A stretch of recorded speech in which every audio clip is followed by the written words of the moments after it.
Hey, Doug and Kim, and hi, Larry. I was just talking to Lieutenant Colonel, and I asked him about the Idaho Guard's presence here. Paul, that's a long way for you to pan, but you can see there are a number of guardsmen and women here from the Idaho Guard that have been assigned today's presidential visit on their already busy schedule. And I asked Lieutenant Borders about how much effort went into the Idaho Guard and prepping for this and also providing security and a lot of detail. And he said, Mark, this is pretty much all Secret Service. They run the show. They come in a couple of days in advance. They are combing the area. They're doing aerials to make sure that there's no issues on the top of the buildings. In fact, I'm looking at the top of the buildings and I do see armed guards that are on top of buildings, just making sure that this entire area is secure.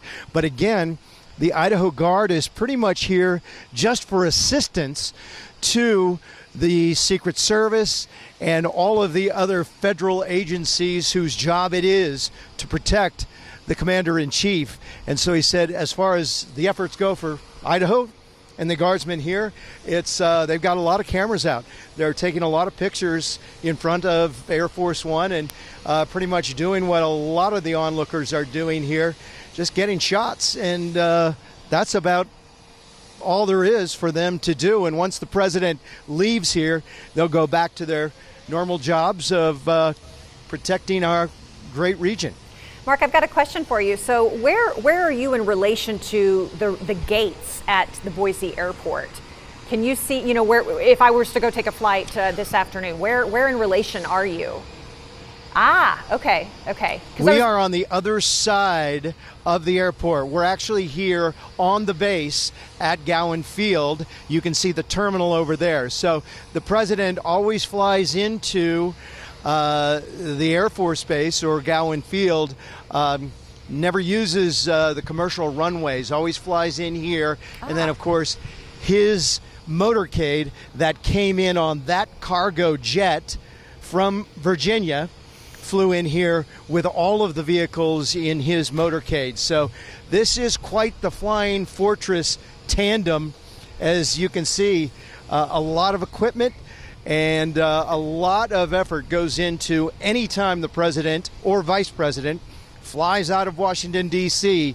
There's a lot of people that are involved and a lot of heavy machinery and aircraft. So, Mark, I take it that normal operations at the Boise Airport in terms of flights in and out today, but can you imagine if you were flying in or out of Boise and, hey, there's Air Force One? I know, I was a little surprised by that. I thought the airspace would be cleared for the entire time that Air Force One was on the ground.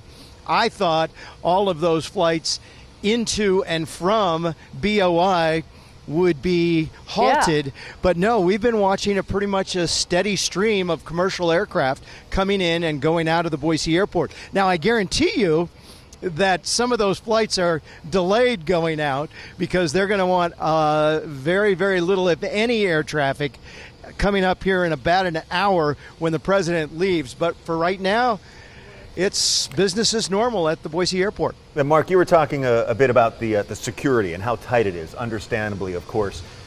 You also mentioned earlier, like pulling back the curtain a little bit. What did you have to go through, and Paul, our photographer, to get to your location in terms of, being checked and checkpoints and whatnot? We had a couple of checkpoints that we had to go through.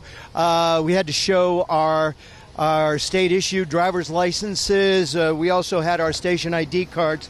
But here's one that I know I'm going to hang on to for a little while when I tell my grandkids someday that I was actually a part of the White House press pool, if only for about 2 hours. So this is a memento that I will proudly bear on my office wall. But pretty nice, right? And then there was some wanding that had to be done. As I told you, Lieutenant Colonel Borders told us that the Idaho Guard had very little to do with the actual security here, but we were wanded by a member of the Secret Service and the FBI And so, here's Lieutenant Borders right here. I'll bring you in real quick. I was just telling our viewers right now about Idaho Guard's involvement in this, and you said it really was actually fairly simple for you. Well, it's a team effort. I mean, it's Secret Service is running the show for sure, right. But it requires the coordination of the Secret Service, state, local law enforcement, as well as our own Idaho National Guard security forces coming together to ensure 360 degrees of security is maintained at all times. So we've been a part of the process as well. Yeah. How much notice did you guys get that this was going to happen? Well, we've known for a few days. It preceded the public awareness, but Sure. That's because there's just a lot of coordination that goes into something like this. So it was on a need-to-know basis, and those folks that needed to know were in the know. It's as much fun, I noticed, and the gravity of this is as weightful for members of the Idaho Guard as it is for members of the press and onlookers that are here. It's kind of fun for something like this to happen while you're on the job, to pull out the cell phone and get some pictures just like the rest of it. Sure, we're a part of the community too. We all live here, go to school here, kids going to school. We're shopping here in the stores just like everybody else. So it's not very often this gets to happen, so we're going to jump out here and take advantage of it too. Again, Colonel Lieutenant Chris Borders, you've been involved in a lot of things over the last couple of years that you've been in service in your position. Where do you rank this in terms of pomp and circumstance and pageantry? Right up there when President Obama came. Yeah, right? Yeah, pretty much, yeah. Other than that, this is probably more media attention than I've seen ever out here at Gowan Field. Okay, well, thank you for your service. Thanks for helping us make this a little bit easier. It's never easy when the president comes to town for media to kind of go through the maze of security to do this, but you made it easy on us. Earning our money today. Yeah. Thank you.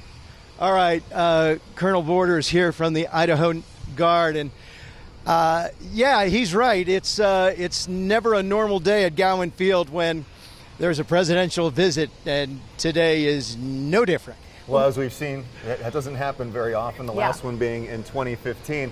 And Mark, I wanted to tell you now, we do have the pictures that you sent in of former Mayor Dave Beater on Air Force One. You want to talk about that? We'll show them.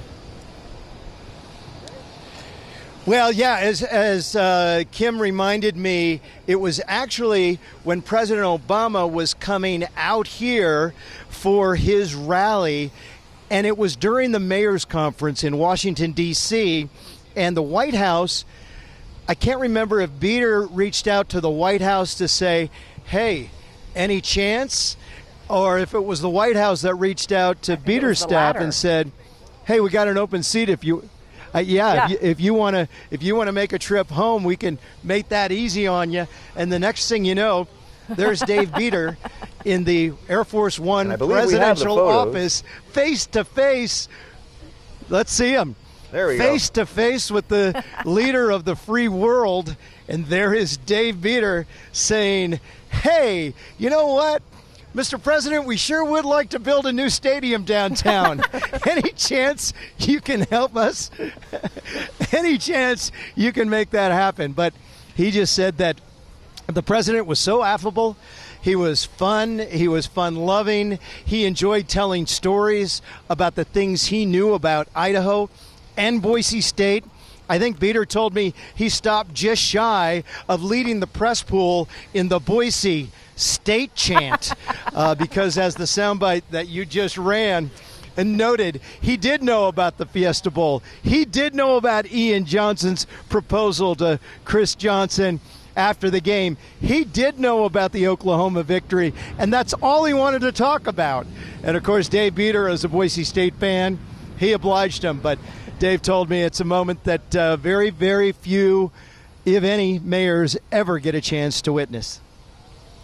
Well, Mark, we're just really glad that you passed the background checks and that you were able to become an official member of the White House press pool. My friend, how cool of an assignment is that? I know you're coming up on your retirement in December, so that's one last credential that you will get to have on your bulletin board at home of all the cool stories and assignments that you've had over your 30 plus years in the business?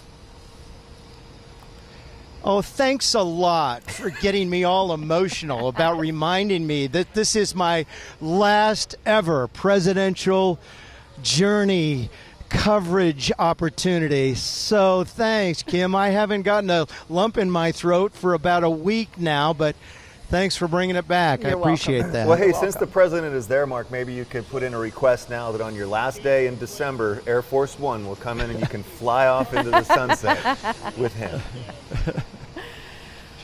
All right, Mark. Well, you know, I am going to be looking for a little part-time thing after the first of the year. I should ask the president if maybe he's hiring.